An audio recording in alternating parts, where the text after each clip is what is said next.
Welcome to Laksham Railway Station.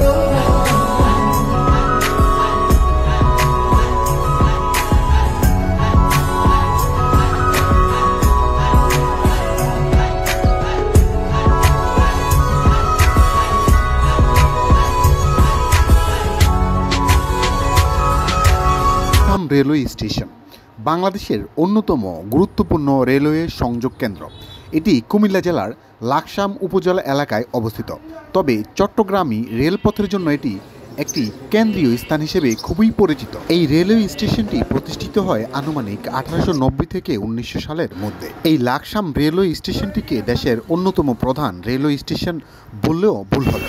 এই স্টেশনটিকে rail যোগাযোগের হৃদয়বিন্দু বলা হয়, কেননা এই স্টেশনে মিলেছে রেলের তিনটি বড় লাইন, যার মধ্যে রয়েছে Dhaka to Chattogram, Laksam to Noakhali, Laksam to Chandpur এবং সিলেট লাইন। প্রতিদিন অসংখ্য এক্সপ্রেস ও লোকাল ট্রেন এই স্টেশনে থেমে থাকে এবং পরবর্তীতে এখান থেকেই যাত্রা শুরু করে।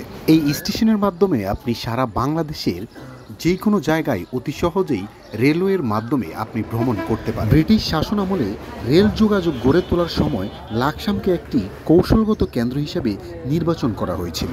পরবর্তীতে এই লাকসাম রেলওয়ে স্টেশনটি এই অত্র অঞ্চলের সবচাইতে ব্যস্ততম রেলওয়ে স্টেশন হিসেবে পরিচিতি পেয়েছে।